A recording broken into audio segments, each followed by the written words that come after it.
ఈరోజు ఒక అద్భుతమైన కథ చెప్తా. ఇది అందరి కథ. కథ చెప్పిన తర్వాత ఈ కథ ఎక్కడిదో కనుక్కొని చూద్దాం. ఆల్రెడీ ఉన్నది వెరీ ఫేమస్ స్టోరీ. ఒక ఫేమస్ పర్సన్ ఉన్నాడు. ఊరికే ఫేమస్ కాలే, వాడికి బోల్డ్ అని ప్రాబ్లమ్స్ ఉన్నాయి. చిన్నప్పుడు బీదరికంలో పుట్టాడు. వాడి లక్ష్యం ఒకటే, తినడానికి ఇప్పుడు తిండి లేదు. లైఫ్లో బాగా డబ్బు సంపాదించి ఒక ఫ్రిడ్జ్ కొనుక్కొని అందులో రకరకాల కూరగాయలు పెట్టుకొని ఎప్పుడు ఆకలి అయితే అప్పుడు నచ్చినని తినాలని అనుకున్నాడు. ఆ దిశగా పనిచేశాడు. వేసుకోవడానికి బట్టలు లేవు. ప్రపంచంలో ఖరీదైన సూట్ వేసుకోవాలనుకున్నాడు. ఉండడానికి ఇల్లు లేదు, మంచి ఇల్లు కట్టుకోవాలనుకున్నాడు. ఆబ్వియస్లీ పడుకోవడానికి ఒక బెడ్ లేదు. సో ప్రపంచంలోనే ది బెస్ట్ బెడ్ కొనుక్కొని మంచి పరుపు మీద పడుకుంటూ మంచి ఆహారం తింటూ ఆ తర్వాత మంచి ఇంట్లో ఉంటూ మంచి కారులో తిరిగి జీవితాన్ని ఫలప్రదం చేసుకోవాలన్న ఉద్దేశంతో పని స్టార్ట్ చేసిన వాడు. ఆశ్చర్యం కథ కాబట్టి తక్కువ సమయంలోనే he became very famous, very rich, super rich. మనకి అరబ్లో రెయిన్స్ అంటారు. కరోడుపతి, ఇంకా 100 కోట్లు ఉన్నాయి. ఇప్పుడు అతనికి ఏమున్నాయి? ఒక సొంత ఐలాండ్, సముద్రంలో ఒక యాచ్, అంటే పడవల మీద విజయమాలలాగా పార్టీలు చేసుకునే ఒక యాచ్, తర్వాత ప్రపంచంలో ద బెస్ట్ ఫ్రెండ్స్, దాంతోపాటు బెస్ట్ క్లయింట్స్. తనతో అపాయింట్మెంట్ అంటే నేను ఒక 50 కోట్లు పెట్టాను. అట్లాంటి కేసెస్ అతను ఫైట్ చేస్తాడు. Professional advocate, lawyer, attorney. So ఈ కథలో అతనికి ఒక అసిస్టెంట్ ఉంటాడు.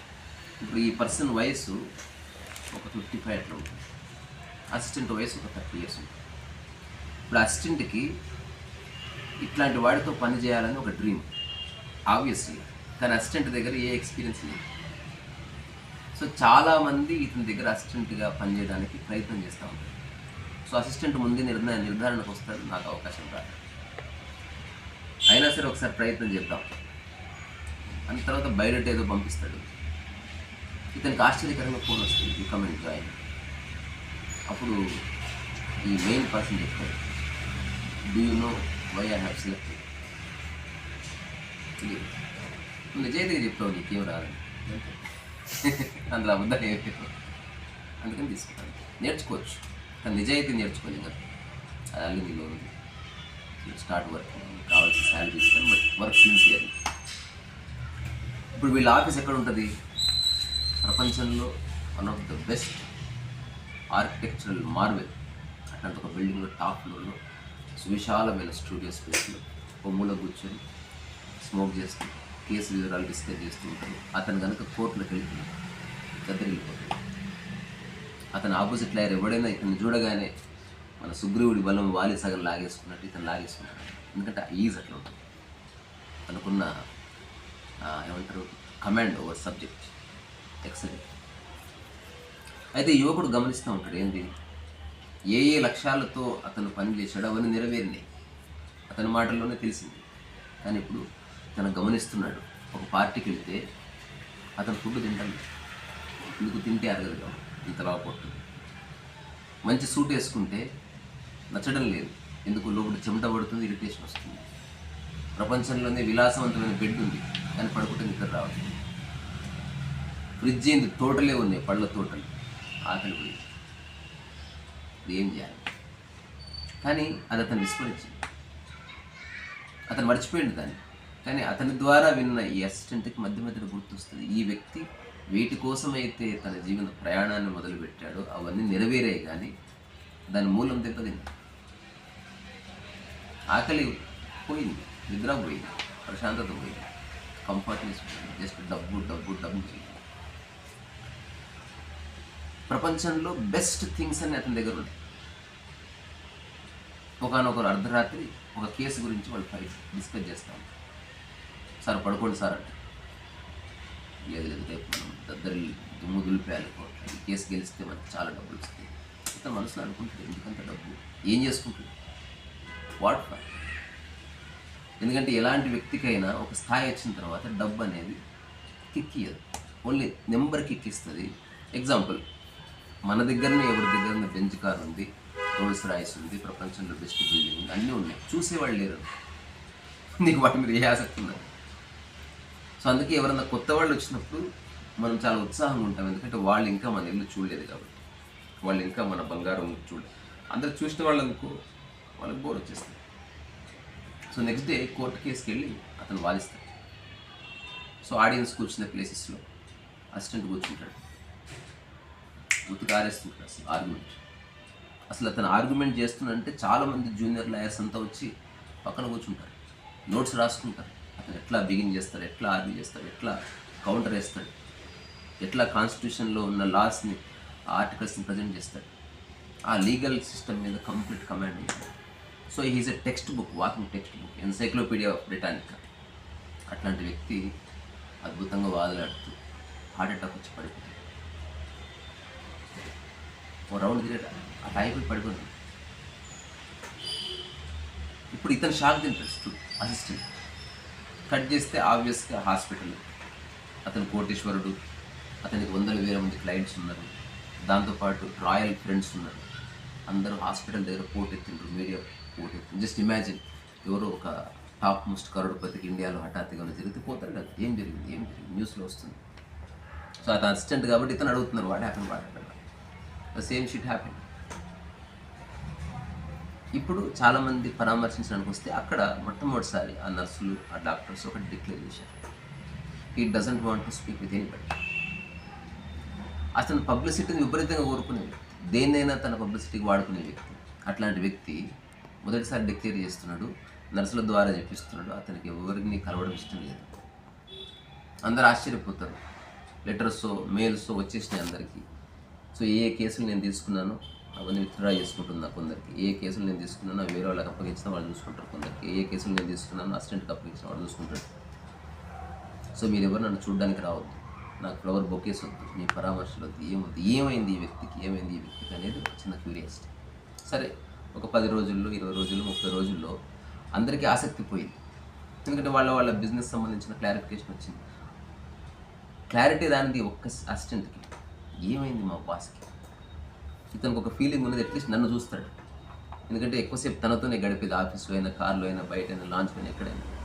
ఇతన్ని కూడా రానివ్వడం. ఫైనల్గా ఒకసారి ప్రొటెస్ట్ చేస్తాడు, no I want to meet. అప్పుడు నర్స్ చెప్తుంది, ఎక్కడ మీటింగ్ అమ్మా అని వెళ్ళిపోయింది. ఎక్కడికి పోయిండు చెప్పలేదు మా. సో తనకి ఇష్టమైన కారుని కూడా అమ్మేసుకొని, తనకున్న ప్రాపర్టీని తక్కువ ధరకు అమ్మేసుకొని, దాంట్లో కొంత మాకు ఇచ్చాడు, కొంత ఎవరికో ఇచ్చాడు, కొంత అనాథ శరణాలకు ఇచ్చాడు, ఏమో చేశాడు. తర్వాత నీకు ఆఫీస్ ఇచ్చేశాడు, అవన్నీ లీగల్గా డాక్యుమెంట్స్ ఉన్నాయి. He doesn't want to talk to anybody, he doesn't want to see anybody's face. ఇప్పుడు కట్ చేస్తే కపుల్ ఆఫ్ ఇయర్స్ గడిచింది. ఇప్పుడు ఈ అసిస్టెంట్ చాలా పెద్ద లాయర్ అయ్యాడు ఆబ్వియస్లీ. ఆ తర్వాత తనకు ఒక పెద్ద ఆఫీసు, తనకు ఒక పిఏ, పర్సనల్ అసిస్టెంట్, వీళ్ళందరూ ఉన్నారు. ఒకసారి తన పిఏ వచ్చి చెప్పింది, boss somebody wants to see. అంటే అపాయింట్మెంట్ ఉందా? అపాయింట్మెంట్ లేదు. మరి అపాయింట్మెంట్ లేకుండా నేను కలవనని తెలీదా నీకు?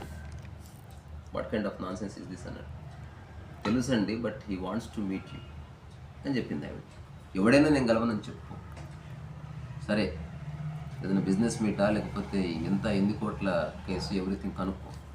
అతని దగ్గర ఏమీ లేవు, సన్యాస. అతను ఆరెంజ్ రోబ్స్లో ఉన్నాడు, probably from India, and he wants to see. అతను నిన్ను చూడకుండా పోను అంటున్నాడు. ఏదో డబ్బుల కోసం దేనికోసం వచ్చింటారు దరిద్రుడు. రమ్మను. అటుపక్క తిరిగి టీవీ చూస్తూ, రావయ్యారా జల్దిరా, చెప్పి ఏంది నీ కథ ఏందో అని. అప్పుడు ఒక వాయిస్ వినిపించింది, ఇదేనా నీకు నేను నేర్పించింది, ఇలాగా ప్రవర్తిస్తావా, నీ దగ్గరికి ప్రవర్తిస్తావు, ఇది నేను నేర్పించలేదు. ఆ గొంతు గుర్తుపడుతుంది. తిరిగి చూస్తే ఒక సన్నటి, మన టైసన్ లాగా ఉండే అంత సన్నగా, అంటే నాలా కూడా అనుకో, సన్నగా ఉండి చక్కగా నన్నటి ఫేసు, నిగనిగలాడే చెంపలు, శరీరంలో ఎక్కడ ఎక్స్ట్రా కండలేదు, ముగ్ధ మనోహరంగా ఉన్నాడు. తన బాసే. ఆబ్వియస్గా ఆశ్చర్యపోతాడు కదా, ఏం జరిగింది. అప్పుడు తను చెప్తాడనమాట తన జీవన ప్రయాణం ఏం జరిగింది. సో కూర్చొని, ఆ రోజు హార్ట్ అటాక్ వచ్చి నేను ఇట్లా తిరిగి పడిపోతున్నప్పుడు నేను చూశాను, నా కొడుకు నువ్వు నా దగ్గరికి రాలే, అంటాడు. చూసారా అది? మరి నాది ఎలిఫెంటైన్ మెమరీ.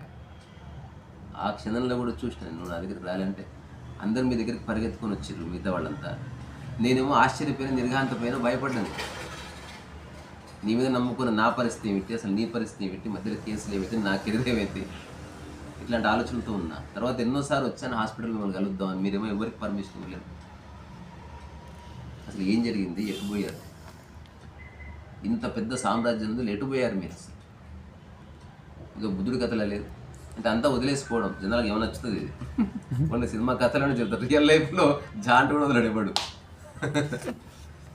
సో అప్పుడు అతను చెప్తాడనమాట, నాకు ఆ హార్ట్ అటాక్ వచ్చి తిరిగి పడిపోతున్నప్పుడు ఒకసారి నా జీవితం అంతా కళ్ళ ముందు తిరిగింది.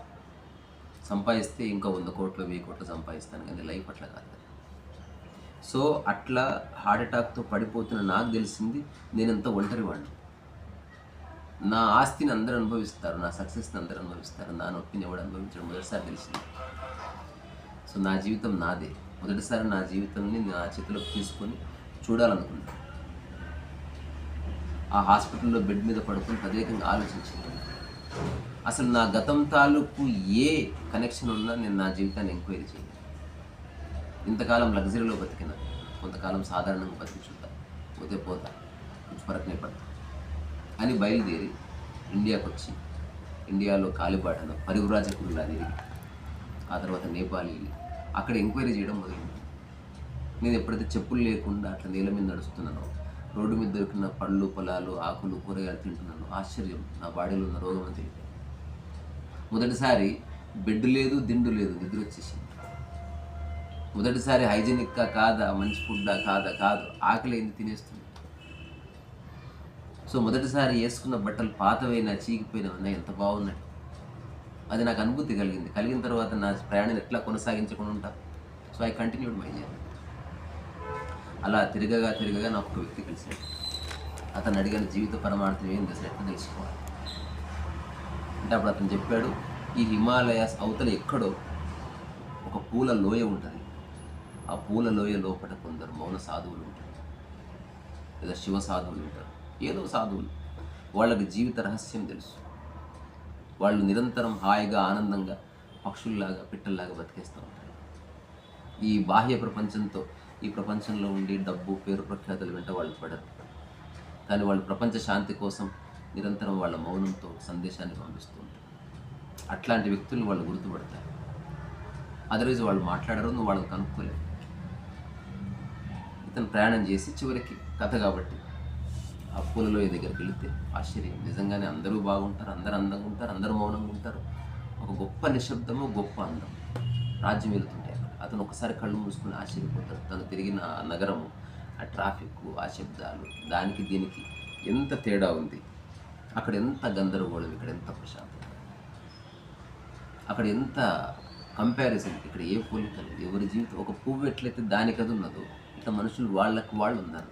కొందరు పాటలు పాడుతున్నారు, కొందరు డ్యాన్స్ చేస్తున్నారు, కొందరు పెయింటింగ్ చేస్తున్నారు. ఎందుకు చేస్తున్నారు? ఊరికే చేస్తున్నారు. సక్సెస్ కోసం కాదు, పేరు కోసం కాదు, అప్రిసియేషన్ కోసం కాదు, డబ్బు కోసం కాదు, అవార్డ్స్ కోసం కాదు. They just like it. ఒక ఫ్లవర్ ఎందుకు విరబూస్తుందో అందుకు వాళ్ళు పని చేస్తున్నారు. ఏ ఫ్లవర్కి ఎవడు అవార్డు అయినప్పటికీ అది సమగ్రంగా విరబూస్తుంది. తన సంపూర్ణ శక్తిని వినియోగించి సమగ్రతను ప్రదర్శిస్తే తన అందాన్ని విరబూస్తుంది. అట్లా అక్కడ మనుషులు నిరంతరం బ్లాజం అవుతున్నారు. అట్లాంటి మనుషుల సమక్షంలో ఉండి జీవితం యొక్క పరమార్థాన్ని అతను తెలుసుకుంటాడు అన్నమాట. అప్పుడు ఆ వ్యక్తి తన శిష్యునికి చెప్తాడు, అవే నేను నీకు చెప్దామని వచ్చాను, ఎందుకంటే నువ్వు నా బాటలోనే వస్తున్నావు కనుక. అప్పుడు ఇతను రియలైజ్ అయ్యి ఏమిటా సూత్రాలు అంటే 7 సూత్రాలు చెప్తాడు. ఆ 7 సూత్రాల గురించి ఊరికే చదివి వాటి గురించి మీ అంతకు మీరే ఆలోచించుకోండి, చెప్పగానే తెలుస్తుంది. ఇంకోటి, అవి అందరికీ తెలిసినవే. ఇక్కడ విషయం తెలుసా తెలియదా అని కాదు, ఆచరిస్తుందమా లేదా. రమణ మహర్షి చెప్పింది మనకు తెలియదా, జగ్గి చెప్పింది మనకు తెలియదా, లేకపోతే తెలియకపోవచ్చు, ఎంతో అంత తెలుసు, బట్ మనం ఇంప్లిమెంట్ చేస్తున్నామా లేదా. ఇప్పుడు వైలిన్ శబ్దం బాగుంటుంది, అందరికీ తెలుసు, ఎంతమంది వాయిస్తారు. ఆచరణ ముఖ్యంగా. సో అతను చెప్పిన 7 సూత్రాలు ఏంటంటే, ఫస్ట్ది మాస్టర్ యువర్ మైండ్. సో నీ మనస్సు మీద నియంత్రణ కాదు, పట్టు సాధించు. అసలు మనసు ఏమిటో తెలుసుకో, ఆలోచన ఏమిటో తెలుసుకో, ఆలోచన వల్ల నువ్వు ఎట్లా సతమతం అయితే తెలుసుకో, ఆలోచన వల్ల నీలో భావోద్వేగాలు ఎట్లా వస్తున్నాయో తెలుసుకో. సో ఆలోచన ఒక వెపన్ అయితే దాన్ని ఎట్లా వాడాలో తెలుసుకో. సో మాస్టర్ యువర్ మైండ్ అంటే, ఇప్పుడు మనం ఒక పెయింటింగ్ చేసేవాడిని మాస్టర్ అంటున్నాం, అది ఒక అద్భుతంగా సంగీతం పాడేవాడిని మాస్టర్ అంటున్నాం. దాని అర్థం ఏంటి? ఒక పరిపూర్ణత్వాన్ని సాధించినవాడు. సో మాస్టర్ స్ట్రోక్ అంటే అదే బ్రష్ అదే పెయింట్ నువ్వు వేస్తే స్టూపిడ్ బ్లండర్ స్ట్రోక్, అది అతను గీస్తే మాస్టర్ స్ట్రోక్. అంటే ఎలాంటి అలసట లేకుండా, సంశయం లేకుండా ఒక ప్రవహించే నదిలాగా ఒక గీత అట్లా వచ్చేసింది, ఒక పాట అట్లా వచ్చేసింది. సంశయం లేని స్థితి మాస్టర్. ఇప్పుడు పిహెచ్డీ చేసిన వాళ్ళు మాస్టర్ అంటారు కదా, దాని అర్థం ఏంటి? అతనికి ఆ సబ్జెక్ట్లో ఏ సంశయం లేదు, ఏదైనా చెప్పేస్తాడు. ఇప్పుడు సంగీతం గురించి మా గురువు గారిని అడిగితే నువ్వు ఏదైనా చెప్తాడు, ఎందుకంటే ఇన్ని సంవత్సరాల్లో తెలుసుకున్నది అంతుంది, నువ్వు అడిగేది గింతతుంది. అందరూ అనుకుంటారు ఎలా చెప్తారు వీళ్ళు, ఆ ప్రశ్నల్ని తనకు తానే అడుక్కొని తనకు తానే జవాబులు సంపాదించుకొని తనకు తాను సంసిద్ధతతో ఉన్నాడనమాట. అట్లాంటి ఒక స్థితి master. So master your mind first. Second ఇది ఫాలో యువర్ పర్పస్.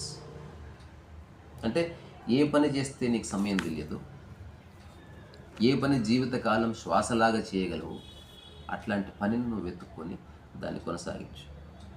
ప్రపంచం వచ్చింది, అలసట వస్తుంది, పోలిక వస్తుంది, కోపం వస్తుంది, ఏమేమో వస్తాయి.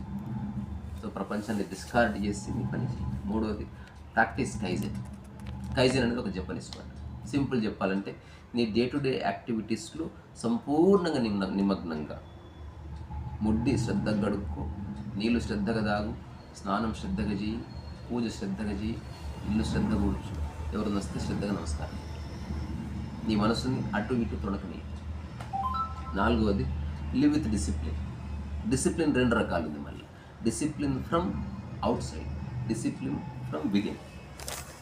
ఎర్లీ మార్నింగ్ 4 o'clock లేవాలి అని ఒకటి లేపింది వాళ్ళమ్మ, ఇది ఇంపోజ్డ్ డిసిప్లిన్, అంటే రుద్దబడ్డ క్రమశిక్షణ. ఇది చాలా దారుణం.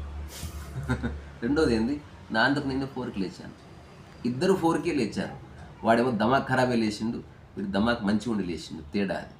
సో చూడడానికి ఫోటో తీస్తే వాళ్ళిద్దరు సూర్యోదయాన్ని చూస్తున్నారు, ఇద్దరు 4 o'clock లేచారు. కానీ ఈ రెండు మానసిక స్థితుల్లో జమీనాస్తున్న ఫరక్ ఉంది. ఒకడు స్వతహాగా లేచాడు, స్వయం స్ఫూర్తితో లేచాడు, ఇంకొకడు వాళ్ళమ్మ రుద్ది పంపిస్తే లేచాడు. ఈ దరిద్రం సూర్యుడు అనుకుని కూర్చుంటాడు అంతే, వాడికి ఏమి ఇష్టం ఉంటుంది. So live with discipline but not imposed discipline. ఐదవది రెస్పెక్ట్ యువర్ టైం. సో నీ సమయాన్ని గౌరవించు. సమయాన్ని ఎట్లా గౌరవించాలి? ఏ ఏ విషయాల్లో నువ్వు సమయాన్ని పనికిరాని విషయాల కోసం వృధా చేస్తున్నావు? ఎగ్జాంపుల్, చీర గురించి ఎవరో చెప్తుంటే దాని గురించి పనికిరాని ప్రశ్నలు వేస్తున్నావు. తెలుసుకో, ఈరోజు నువ్వు స్పెండ్ చేసిన ఈ 5 నిమిషాలు ఆ చీర గురించి తెలుసుకున్న విషయాలు నీకు ఏనాటికి ఉపయోగపడవు. ఆడవాళ్ళు తెలుసుకున్నారంటే ఒక మగవాళ్ళు కూడా తెలుసుకోవడం ఏంది అసలు. తర్వాత ఇప్పుడు పాలిటిక్స్ ఉన్నాయి, 1 నిమిషం తెలుసుకొని పక్కకు జరుగు, గంటలు అక్కర్లేదు. సో ఏ విషయాలకు నీ సమయాన్ని స్పెండ్ చేయాలి అనేది తెలుసుకో, తద్వారా you respect your time. 6th selflessly serve others. నువ్వు అందరికీ నీళ్ళు ఎట్లా ఇస్తావో అంత సెల్ఫ్ లేకుండా, అంత నేను అన్న భావన లేకుండా, నాది అనే భావన లేకుండా అందరికీ ఏదైనా ఇస్తే ఇవ్వు, లేకపోతే ఇవ్వకు. సింపుల్ బాత్ కథ. ఇస్తే పరిపూర్ణంగా, లేకపోతే ఇవ్వనే వద్దు, ఏం కాదు. సో నీకు నువ్వు ఎలా రెస్పెక్ట్ ఇచ్చుకుంటావో, లేదా నీవు ఎలా ఉంటే హాయిగా ఉంటుందని నువ్వు తెలుసుకున్నావో అదే అందరికి ఇవ్వు, లేదా ఇవ్వకు. సెల్ఫ్లెస్గా ఇస్తే. లాస్ట్ది ఎంబ్రేస్ ద ప్రజెంట్. ఇది అల్టిమేట్. బుద్ధుడు చెప్పిన ఇదే, రమణదాత చెప్పిన ఇదే, నేమకరులు చెప్పిన ఇదే, మార్ప చెప్పిన, మినరేప చెప్పిన, మీరా చెప్పిన, ఓషో చెప్పిన, సద్గురు చెప్పిన, రీసా చెప్పిన, కుక్క చెప్పిన ఇదే. ఈ క్షణం వర్తమానపు అనుభూతిని మర్చిపో. ఈ క్షణం మనం మాట్లాడుతున్నాం, వర్తమాన అనుభూతి ఎప్పుడు వస్తుంది? ఈ క్షణంలోనే ఉండి మాట్లాడుతున్నాం. వర్తమాన అనుభూతి ఎప్పుడు పోతుంది? ఈ వీడియో బాగా రీచ్ కావాలి, మనం బాగా ఫైట్ పెట్టాలి, మంచిగా చెప్పాలి. పీకింది వర్తమానం, కరప్ట్ అయిపోయింది, అంటే గతం భవిష్యత్తు వచ్చేసింది. ఒకవేళ పోయిందనుకో అందరిని అప్రిషియేట్ చేస్తాడు. ఈ వీడియో ఎవరు చూడలేదనుకో నీ ముఖం తీసిన అంత దరిద్రంగా పెట్టిన కెమెరా. సో వర్తమానంలో ఏ క్షణానికి ఆ క్షణం ఉంది. ఇది రికార్డింగ్ చేసినా రికార్డింగ్తో ఉండు, అయిపోయింది ఎడిటింగ్ చేయి, ఆ తర్వాత అప్లోడ్ చేయి, అయిపోయింది, ఆ తర్వాత బాత్రూమ్కు పని చేసుకో. తద్వారా దేని పని అది జరుగుతుంది. సో గతము కానీ భవిష్యత్తు కానీ జీవితంలో ఎక్కువ చొరబడకుండా చూసుకో. మరి గతం భవిష్యత్తు లేకుండా జీవితం ఉందంటే లేదు. ఈ క్షణానికి కొంత గతము, ఈ క్షణానికి కొంత భవిష్యత్తు ఉండాలి. కొంత గతం అంటే ఎట్లా? నైట్ ఎప్పుడు తింటావు అన్నది నీ కొంత గతం మీద ఆధారపడు. అంటే 4 తిన్నాను కాబట్టి 9కి తింటాను, ఆ మాత్రం గతాన్ని తీసుకో, అంతవరకు. 50 ఏళ్ల క్రితం తీసుకో, అలసిపోతుంది. కొంత భవిష్యత్తు తీసుకో. నైట్ ఇంటికి వెళ్ళి ఒక పుస్తకం రాసుకో, అది భవిష్యత్తే. ఇంటికి వెళ్ళి ఇస్త్రీ చేసుకోవాలి, భవిష్యత్ ప్రణాళికని.